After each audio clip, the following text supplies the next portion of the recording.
Sir welcome to ప్రజా చైతన్యం sir. నమస్తే అండి. సార్ నిన్న రేవంత్ రెడ్డి గారి వ్యాఖ్యలు ఎట్లా చూడాలి సార్? రాజశేఖర్ రెడ్డి గారి మీద కూడా విరుచుపడినట్టు అనిపిస్తుంది. జగన్మోహన్ రెడ్డి ఏదో నీళ్ళని తరలించుకుని వెళ్ళిపోతున్నాడు, కానీ కేసీఆర్ చూస్తూనే ఉండిపోయాడు అని చెప్పి వ్యాఖ్యలు చేశారు కదా, దాన్ని ఎట్లా చూడాలి? ప్లస్ ఆయన లాంగ్వేజ్ కూడా ఫౌల్ లాంగ్వేజ్, పార్లమెంటరీ లాంగ్వేజ్ వాడకుండా వేరే లాంగ్వేజ్ వాడుతున్నారు, ఇది ఎట్లా చూడాలి సార్? అంటే రేవంత్ రెడ్డి గారు తెలంగాణ ముఖ్యమంత్రి హోదాలో కేబినెట్ సమావేశం అయిన తర్వాత ప్రెస్ మీట్ పెట్టి మాట్లాడారు. ఆయన భాష, ఆయన మాటలు, వ్యక్తం చేసిన అభిప్రాయాలు ఒక బలహీనత కనిపిస్తుంది తప్ప బాధ్యత కనిపించదు. బలహీనత ఎందుకు అంటున్నానంటే, ఈరోజు నీటి ప్రాజెక్టులపైన సరైన అవగాహన లేకపోవడం, తెలంగాణ మాజీ ముఖ్యమంత్రి కేసీఆర్ గారు మళ్ళీ ఫీల్డ్లోకి వస్తే ఎమోషనల్ విషయాల్లో తను ఎలా తట్టుకోవడం కోసం విపరీతంగా తిట్టడం, అంటే భావోద్వేగాలు రెచ్చగొట్టడం అనేది అది కూడా ఒక కళ రాజకీయాల్లో. ఈయనకి భావోద్వేగాలు రెచ్చగొట్టాలని మనసులో ఉంది, కానీ ఆయనకి విషయం లేదు. రెండో అంశం, ఈ మొత్తం వ్యవహారంలో తెలంగాణ ప్రజలకి నష్టం చేయదలుచుకున్నాడు, తన సొంత పార్టీకి నష్టం చేస్తాడు. ఇక్కడ ఆయన అనుకూలం అనుకునే చంద్రబాబు నాయుడికి నష్టం, చివరకు శర్మిలా గారు కూడా ఇబ్బంది పెట్టే రాజకీయం నిన్న చేశాడు. మొత్తంగా ఆయన సెల్ఫ్ గోల్ రాజకీయాలు చేస్తున్నాడు, ఇది ఆయనకి నష్టం. కేసీఆర్ గారు ఏ రూపంలో బయటికి రావాలి మళ్ళీ అఫెన్సివ్గా అనే దానికి కావాల్సిన ఆయుధాలు ఇస్తున్నాడు. ఆయన కానీ సవాల్ చేసినట్టే అసెంబ్లీలో కానీ ప్రత్యేక చర్చ జరిపినారంటే మాత్రం పూర్తి డిఫెన్స్లో రేవంత్ రెడ్డి పడతాడు. అందుకే హరీష్ రావు గారు విత్ ఇన్ ఫ్రాక్షన్ ఆఫ్ టైంలో బస్తీ మీద సవాల్ అంటే సవాల్ నేను వస్తాను ఎప్పుడో డిసైడ్ నిన్న అన్నాడు. అంటే అర్థం ఏంటి, ఈయన ఎంత బలహీనంగా ఉన్నాడని అర్థం. అసలు సబ్జెక్ట్లోకి వెళ్ళి మనం మాట్లాడుకుంటే మొట్టమొదటి అంశం ఏంటి ప్రాబ్లం, నాగార్జున సాగర్, శ్రీశైలం ప్రాజెక్టులను కేఆర్ఎండ్బి పరిధిలోకి తీసుకురావాలని ఆంధ్రప్రదేశ్ ప్రభుత్వం, ముఖ్యమంత్రి గారు చాలా కాలం నుంచి ఫిర్యాదులు చేస్తున్నాడు. అది ఇప్పుడు ఒక కొలిక్కి వచ్చింది. ఇప్పుడు దాన్ని తెలంగాణ ప్రభుత్వం, గత ప్రభుత్వం ఒక కొలిక్కి వచ్చిన నేపథ్యంలో ఇప్పుడు హ్యాండ్ ఓవర్ చేసే పరిస్థితి వచ్చింది.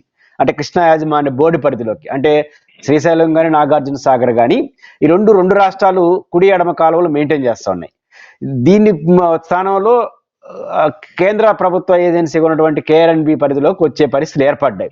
కేఆర్ఎండ్బికి వస్తే తెలంగాణకు నష్టం అనే పేరుతో రేవంత్ రెడ్డి భయపడిపోయినాడు, చేతకాదని హరీష్ రావు గారు ఆరోపించడం, దాన్ని తట్టుకోలేక సరైన సమాధానం చెప్పలేక మనం వాళ్ళకన్నా గట్టిగా జగన్ని, రాజశేఖర రెడ్డిని తిట్టేస్తే గొప్పలు అయిపోతాము అనే షార్ట్ కట్ మెథడ్కి వెళ్ళిపోయినాడు.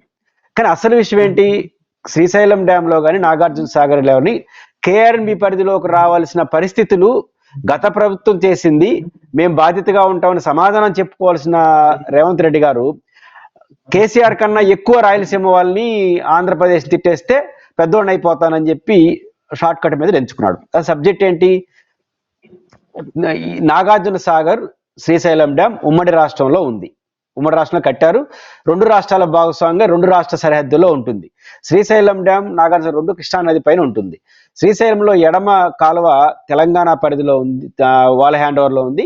Right branch canal AP hand ఓవర్లో ఉంది.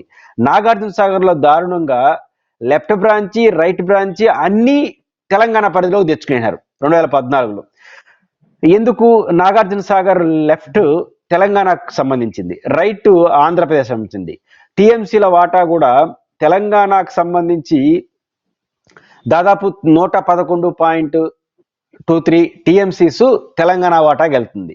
రైట్ బ్రాంచ్ నుంచి ఏపీకి 144.30 టీఎంసీలు వస్తాయి, ఎక్కువ నీళ్ళు వస్తాయి. కానీ ఏం చేశారు, రెండు కాలువలు వాళ్ళు మెయింటైన్ చేయడం వల్ల నీళ్ళు ఆలస్యంగా వస్తున్నాయి. చంద్రబాబు నాయుడు గారు 5 ఏళ్ల ముఖ్యమంత్రి ఉన్నప్పుడు ప్రయత్నం సరిగ్గా చేయలేదు, ఒకసారి పోలీసులు పంపించి వెనక్కి వచ్చేసినాడు, వాళ్ళ హ్యాండ్ ఓవర్లో ఉంటుంది. జగన్మోహన్ రెడ్డి గారు అధికారంలోకి వచ్చిన వెంటనే ఈ విషయం సీరియస్గా తీసుకున్నాడు, కృష్ణా యాజమాన్య బోర్డు కంప్లైంట్ చేశాడు.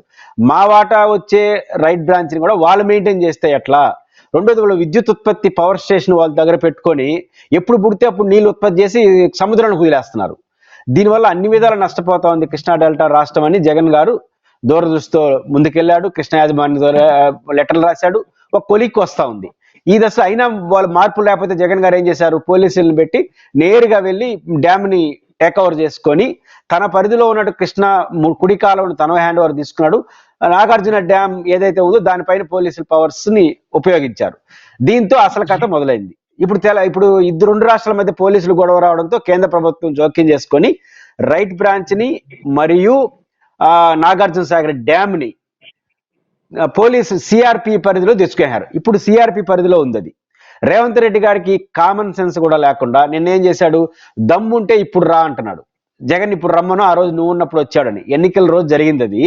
దమ్ముంటే అసలు నాగార్జున సాగర్ ఇప్పుడు ఎవరి హ్యాండ్ ఓవర్ లో ఉన్న అవగాహన కూడా రేవంత్ రెడ్డి తెలియదు. జగన్ గారు దమ్ముంటే ఎందుకు రావాలి? ఆయన పనేంటి, కుడి కాలువను తన హ్యాండ్ ఓవర్ లో తెచ్చుకోవడం. రెండోది నాగార్జున సాగర్ డ్యామ్ పద్ధతిగా జరుపుకోవడం, లేకపోతే సెంట్రల్ గవర్నమెంట్ చేతిలోకి పోవడం. ఇది జగన్ గారి యొక్క ఆలోచన. ఇది రాష్ట్ర ప్రయోజనాల రీత్యా అది సక్సెస్ అయిపోయాడు. ఈరోజు కుడి కాలువ మరియు Nagarjuna Sagar dam central reserve force పరిధిలో ఉంది, తెలంగాణ పరిధిలో లేదు. కాబట్టి జగన్ గారు కోరుకునేది ఉంటే ఇద్దరు చేసుకుందాం, లేకపోతే సెంట్రల్ గవర్నమెంట్ ఏజెన్సీకి పోవాలని. అది సక్సెస్ అయిపోయినాడు. ఇంకెందుకు జగన్ పోతారు ఇప్పుడు? నువ్వు అంత పోటుగాడైతే, అంత హీరో అయితే ఇప్పుడు కొట్టు తరివేసి ఆ సెంట్రల్ ఫోర్స్ ని. ఇప్పుడు ఎవరి పరిధిలో ఉంది? తెలంగాణ పోలీసుల పరిధిలో, తెలంగాణ ప్రభుత్వ పరిధిలో ఉంది. ఆయన భ్రమంలో ఉన్నాడు. సెంట్రల్ ఫోర్స్ పరిధిలో ఉంది. ఇప్పుడు రేపు కృష్ణా యాజమాన్య బోర్డు చేతిలోకి వెళ్తే మొత్తం వాళ్ళ హ్యాండ్ ఓవర్లోకి వెళ్తుంది. జగన్ గారు అక్కడ కోరుకునేది అదే. కానీ జగన్ గారు ఇప్పుడు ఎందుకు ధైర్యంతో రావాలి? ఆయన ధైర్యంతో చేయాల్సిన పని చేసేసినాడు. కాబట్టి మనం వ్యాఖ్యలు చేసేటప్పుడు ఈ స్పృహ కూడా లేకుండా మాట్లాడేస్తే ఏమవుతుంది? ఇప్పుడు అడుగుతారు కదా రేపు జర్నలిస్టులు, ఆల్రెడీ ఇప్పుడు ఎవరి హ్యాండ్ ఓవర్ లో ఉందంటే సిఆర్పిఎఫ్ లో ఉంది, నువ్వు పోయి కొట్టే సిఆర్పి వాళ్ళని చూద్దాం, హ్యాండ్ ఓవర్ లో తీసుకో. జగన్ గారు ఆ విషయంలో సక్సెస్ అయినాడు కదా. ఇది ఫస్ట్ పాయింట్. అదే శ్రీశైలం డ్యామ్ కి సంబంధించి రైట్ బ్రాంచ్ మంది, లెఫ్ట్ బ్రాంచ్ వాళ్ళది.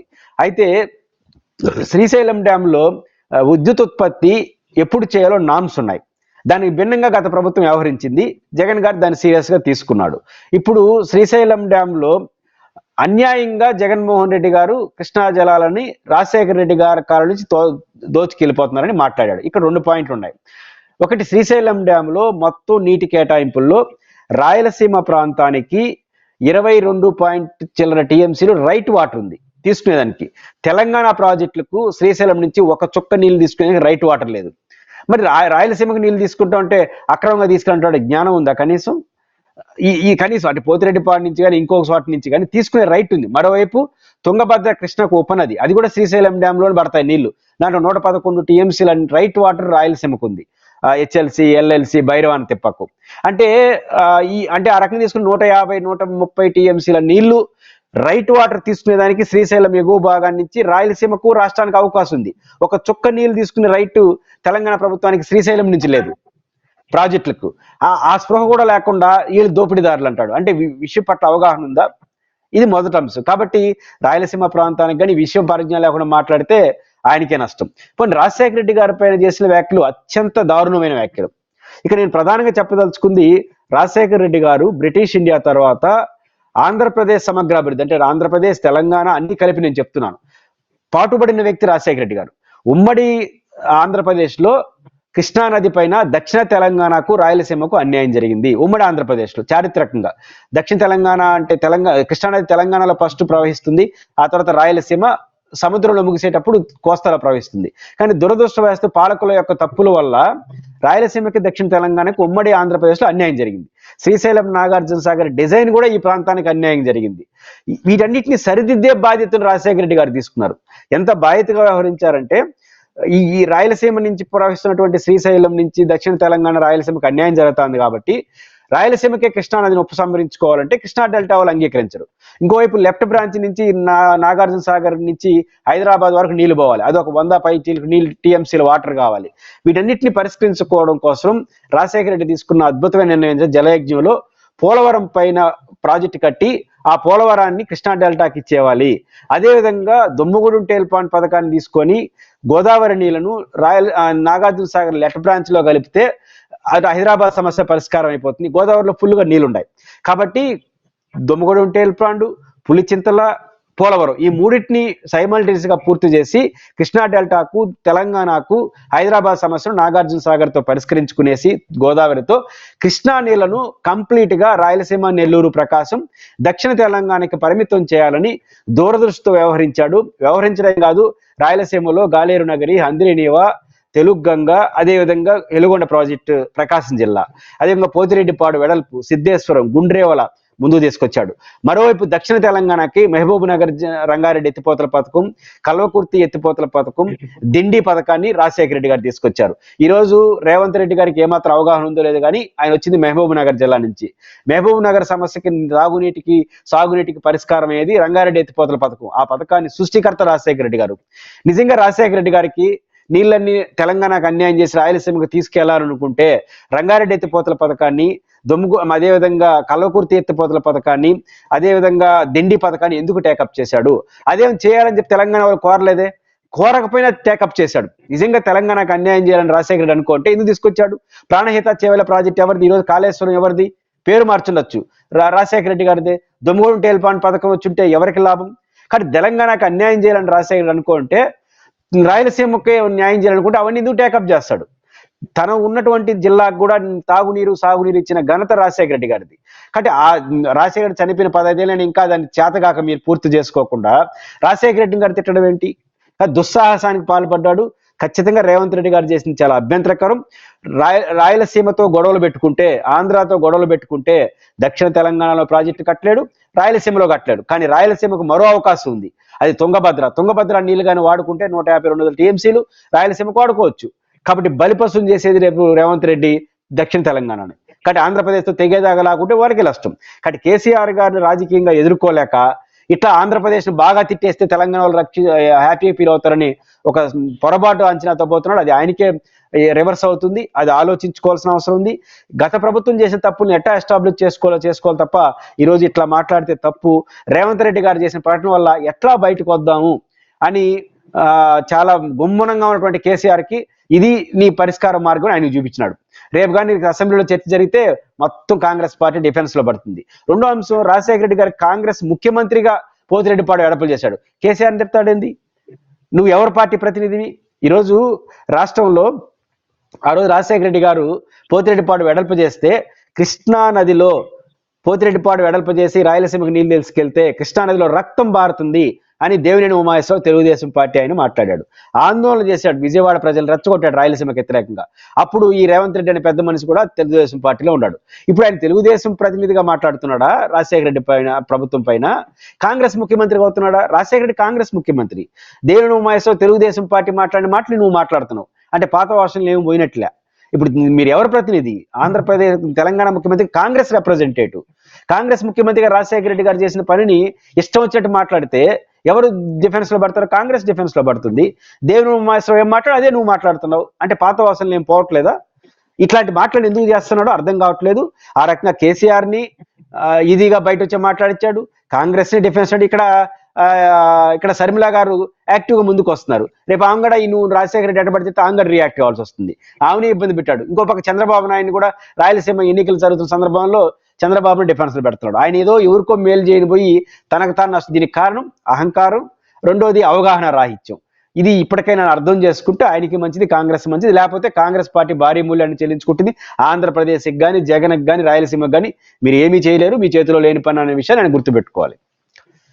సరే, ఇది ఇప్పుడు తెలంగాణ అసెంబ్లీలో చర్చకు వస్తే రేపు ఆయన బయట పెట్టుకుని ఆయన ఈ చర్చని కంటిన్యూ చేస్తే ఎట్లాంటి పరిణామం రావచ్చు సార్? ఖచ్చితంగా నేను చర్చకు వెళ్తాడని అనుకోలేదు. ఏదో ఆవేశంగా నేను మాట్లాడేసినట్టు తెలియక లోపలికి వెళ్ళినంటే అవన్నీ జరగదు. రెండో అంశం, వెళితే ఏం మాట్లాడతావు? ఇచ్చలవిడిగా ఆంధ్రప్రదేశ్ని తిడతావు. నువ్వు ఇప్పుడు ఏం తిట్టాలి? నీకన్నా నేను బాగా తిడుతున్నాను అని తిట్టాలి, అంతే కదా. తిడితే ఏమవుతుంది? రాజశేఖర రెడ్డి గారిని అభిమానించే వాళ్ళందరూ మనకు వ్యతిరేకంగా తయారవుతారు. అక్కడ అది గమనంలో పెట్టుకోవాల్సిన అవసరం ఉంటుంది. రెండో విషయం, ఏం అవగాహన ఉంది మీకు? ఇది పోతిరెడ్డిపాడు వెడల్పు కాంగ్రెస్ పార్టీ ముఖ్యమంత్రిగా రాజశేఖర రెడ్డి గారు చేశారు. ఏమని తిడతావు నువ్వు? రేపు కేసీఆర్ ఈజీగా నీ పార్టీ ముఖ్యమంత్రి కదా అంటాడు, ఏం సమాధానం చెప్తావు? రెండో అంశం, ఈరోజు కృష్ణా యాజమాన్య బోర్డుకి తనకి కేసీఆర్ గారు తర్వాత తెలంగాణ ముఖ్యమంత్రి ఈయన వచ్చాడు. అధికారుల సమావేశం ఏం చర్చ జరిగిందో తెలుసా? మొన్న జరిగినటువంటి మినిట్స్ ఉన్నాయి. జనవరిలో ఒక మీటింగ్ జరిగింది, ఫిబ్రవరిలో ఒక మీటింగ్ జరిగింది. ఈ 2 మీటింగుల్లో ఆంధ్రప్రదేశ్ ప్రభుత్వం కోరుతున్నట్టుగా కేంద్ర ప్రభుత్వం ఇచ్చిన సూచన మేరకు కృష్ణా యాజమాన్య బోర్డు కార్యాలయం చేతిలోకి నాగార్జున సాగర్ అవుట్లెట్లు, శ్రీశైలం అవుట్లెట్ ప్రాజెక్ట్స్ ఏమన్నాయో అవి ఇవ్వాలి అని ఆదేశించారు. ఇస్తాము, జెన్కోను కూడా తెలంగాణ జెన్కో చేతిలో ఉంది, దాన్ని మాట్లాడుకొని ఇస్తామని చెప్పి వచ్చేసారు. రిటర్న్ గా చెప్పి వచ్చారు అధికారుల సమావేశంలో. నీ ప్రభుత్వం చెప్పింది, ఇప్పుడు నాకు సంబంధం లేదంటే ఎట్లా? కాబట్టి అన్ని డిఫెన్స్ పాలిటిక్స్. కాబట్టి ఖచ్చితంగా రేవంత్ రెడ్డి గారు రేపు అసెంబ్లీలో చర్చ పెడతారు అనుకోను. చర్చ పెట్టినా ఏదో ఒకటి బుల్డ్రోజ్ చేసేసి వాళ్ళు తరిమేస్తాడు. పూర్తి స్థాయిలో కానీ చర్చ జరిగిన అంటే పూర్తిగా కాంగ్రెస్ పార్టీని డిఫెన్స్ లో నెట్టేస్తాడు. అనవసరంగా తన రాజకీయ ప్రత్యర్థులకు అవకాశం కల్పిస్తాడు. ఆయన ముఖ్యమంత్రి అయినాడన్న స్పృహలో కూడా లేకుండా మాట్లాడుతున్నాడు. ఆయన నష్టం, రాజకీయంగా నష్టం, తెలంగాణకి నష్టం, అందరికీ నష్టం చేసే పని మాత్రం చేస్తాడు. చంద్రబాబు నాయుడు ఏమన్నా వెనకాల ఉన్నారంటారు సార్ ఈ వ్యాఖ్యల పైన ఏమన్నా? ఈ విషయంలో ఉండడం ఉంటే ఆయనకే నష్టం. పాయింట్ ఏంటి, చంద్రబాబు గారు నష్టం తెచ్చిపెట్టాడు కదా. ఇప్పుడు మాట్లాడతారు కదా రేపు జగన్మోహన్ రెడ్డి గారు, రాయలసీమలో పోతిరెడ్డిపాడు ఎడలప అనేది రాయలసీమకు ప్రాణం. అట్లాంటి ప్రాణప్రదమైన పని ఆ రోజు రాజశేఖర రెడ్డి గారు చేస్తే దేవినేని ఉమామహేశ్వరరావు, తెలుగుదేశం పార్టీ, చనిపోయిన కోడెల శ్రీనివాసరావు వాళ్ళు కృష్ణా డెల్టాలో సైకిల్ యాత్రలు చేసి కృష్ణా డెల్టా వాళ్ళని రెచ్చగొట్టాడు రాయలసీమకి వ్యతిరేకంగా. ఇప్పుడు అదే మాట ఆయన మాట్లాడుతున్నాడు. రేపు జగన్ గారు అంటారు మేమైందే అంటాము, దేవినేని ఉమామహేశ్వరరావు ఏం మాట్లాడు నువ్వు అదే మాట్లాడుతున్నావు, కాబట్టి ఇంకా నువ్వు తెలుగుదేశం వాసన పోవట్లేదంటే రేపు చంద్రబాబుకి ఇబ్బంది కదా ఎలక్షన్ రాయలసీమ, నెల్లూరు, ప్రకాశంలో ఏం మాట్లాడతాడు. కాబట్టి చంద్రబాబు నాయుడు గారికి తెలిసి జరుగుండు, తెలుసుంటే చెప్పుంటాడు ఇట్లా మాట్లాడద్దండి. రెండోది ఇక్కడ ఏం మాట్లాడుతాం, తెలుగుదేశం పార్టీ రాయలసీమ ఎత్తిపోత పథకం పేరుతో ఒక తట్టిన మట్టి కూడా ఎత్తిపోయలేదని రోజు మీ ఆస్థాన చాలా కూర్చొని ఇప్పుడు ఆయన ఏం మాట్లాడాడు రేవంత్ రెడ్డి, అది అయిపోయింది, నేను టీఎంసీ నీళ్ళు తీసుకోబోతున్నాడు అని చెప్పినాడు. అంటే నువ్వు సర్టిఫికేట్ ఇచ్చావు కదా, అంటే ఇప్పుడు రేపు చంద్రబాబు ఏం చెప్పాలి, ఇన్ని రోజులు చెప్పింది అబద్ధం అని చెప్పి ఆయన శిష్యుడు చెప్పాడని చెప్పాలనా. కాబట్టి ఆ రకంగా చంద్రబాబు కూడా అస్తం ఉండకపోగా చంద్రబాబు గారి నష్టం ఇది. కానీ తెలుగుదేశం పార్టీ వాళ్ళు నెత్తిని కొట్టుకుంటూ ఉంటారు ఆయన తిట్టలేక, ఆయన ఏం అనలేక. కాబట్టి రేవంత్ రెడ్డిది ఆయన పార్టీకి నష్టమే కాదు, ఆయన అభిమానించే చంద్రబాబు నాయుడు కూడా నష్టం చేసిన వాళ్ళు అవుతారు.